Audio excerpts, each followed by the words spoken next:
En Jesus kom groet sy disippels en hy sê vir hulle, vrede vir julle. Soos die Vader my gestuur het, stuur ek julle ook. En dan blaas hy oor hulle en hy sê, ontvang die Heilige Gees. Ja, dit is weer Pinkstertyd. Ons het die voorreg om saam met mekaar weer in Pinkster te wees. Ek wil graag sommer net vir so 'n oombliekie saam met jou stil word voordat ons vandag by die teks kom stil staan. Here ons Here, vandag wil ons U kom bewonder vir U werk, die werk deur die Gees, dit wat U ook vandag met ons en onder ons en saam met ons mag doen. Ja Here, ons het vir U 'n groot eerbied en mag dit so wees dat ons regtig mag begryp wat dit is wat U met ons wil deel. In Jesus naam. Amen. Ek wil van jou vra dat jy sommer daar waar jy is, gou 'n stukkie papier moet nader gryp of jou telefoon waar jy kan skryf of kan tik of op jou rekenaar of jou tablet.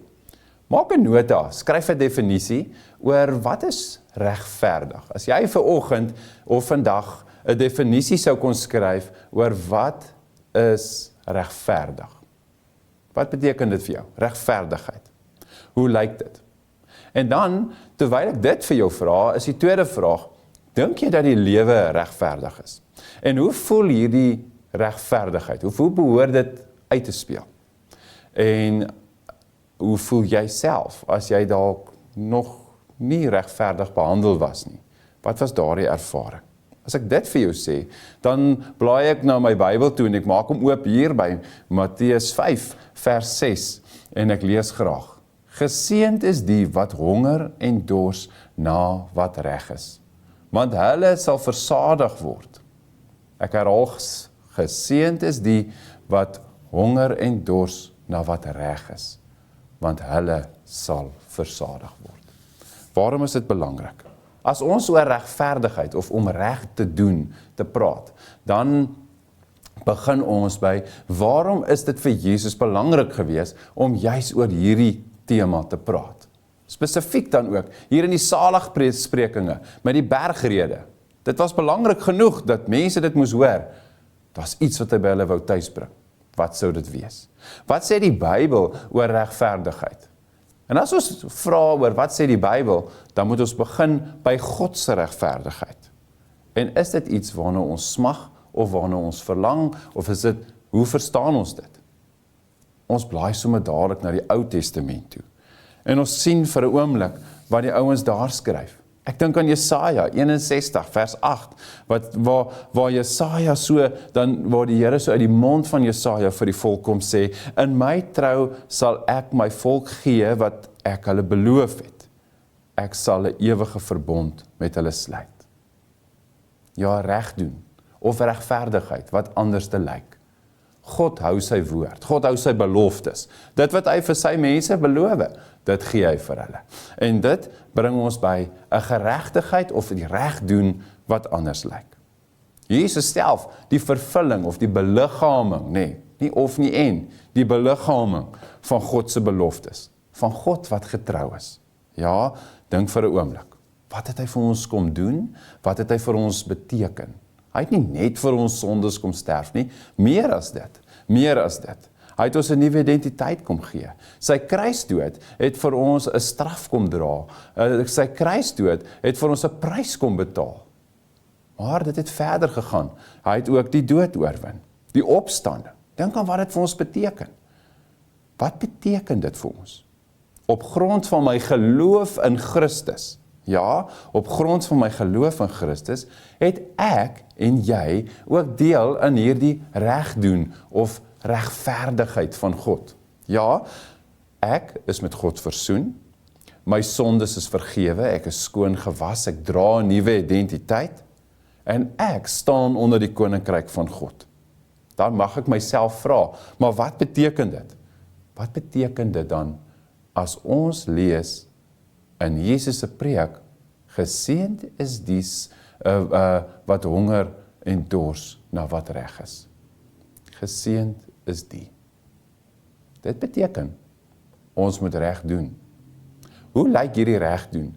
Hierdie reg doen begin heel eerste by hoe lyk my houding teenoor God self? Watter plek neem hy in my lewe in? Watter erkenning gee ek hom? En waarna is ek honger of dors? Nee, is dit om die regte dinge te doen? Is dit om te lewe soos wat God van my verwag? Is dit om sy wil te gaan soek? Dat ek graag wil leef soos wat hy wil hê ek moet leef?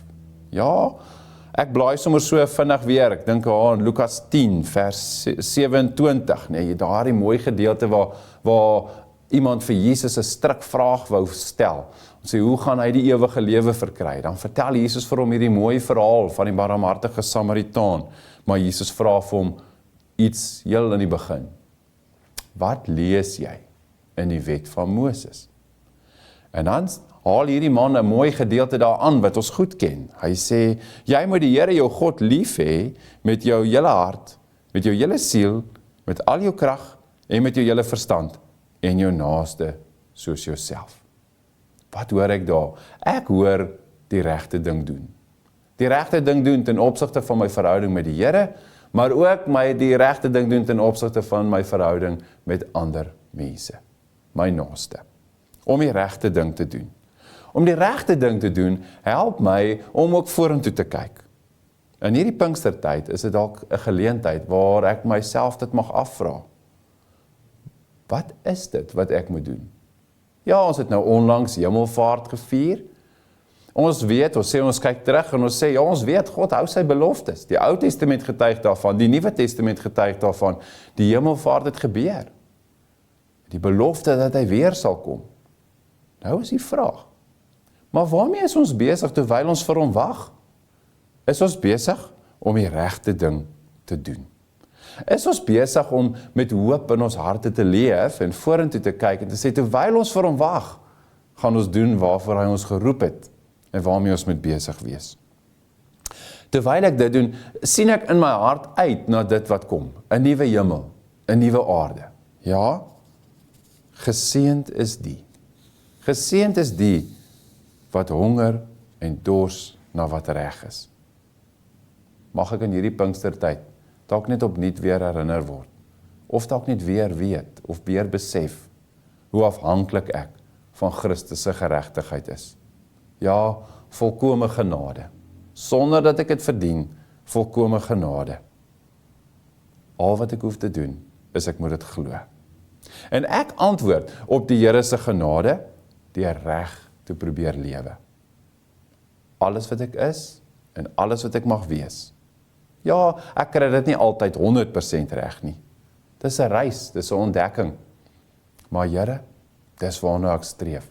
Dis waarvoor ek honger is. Dis waarvoor ek dors is. En ek wil graag versadig wees. Raak betrokke. Doen dit met dit wat reg is. Ja, wat probeer ons sê? Wat sê ons vir mekaar? As ek daai definisie wat daar langs jou lê, wat jy dalk geskryf het of vinnig getik het, kyk gou hoe lyk daardie definisie. Om die regte ding te doen. Hoe sou dit lyk? Hoe gaan ek daarby uitkom? En as gelowiges word ek en jy geroep om wat te maak? Om deel te wees van die regmaak en heel maak van die wêreld waarin ons leef. Ja, om die regmaak en heel maak van die wêreld waarin ons leef. Ek wil graag 'n aanhaling vir jou wys van G.D. Kloete. En hy skryf en hy maak hierdie volgende stelling. Hy sê, want die onreg geskied meestal nie in die bose wat ons doen nie, maar in die goeie wat ons nie doen nie. Mag hierdie Pinkstertyd, mag hierdie saligspreking spesifiek 5 vers 6, mag hy dit op my hart kom lê, dat ek graag die regte ding wil doen en versadig wil wees. En omdat die lewe nie regverdig is nie, mag ek aanhou om 'n honger en 'n dors te hê en te doen en te smag na dit wat reg is, soos dit veronderstel is om te wees. Kom ons bid saam. Here ons Here, baie dankie vir u woord vandag. Here, dankie dat dit vir u belangrik genoeg was om te praat oor geregtigheid. Dankie dat ons weer herinner mag word aan dit wat regtig saak maak in u koninkryk.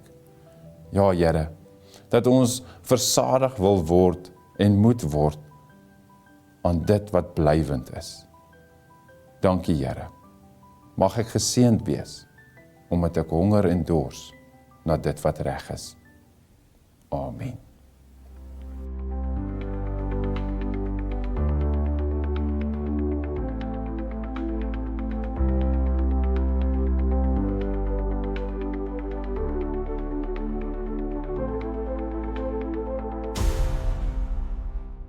Thank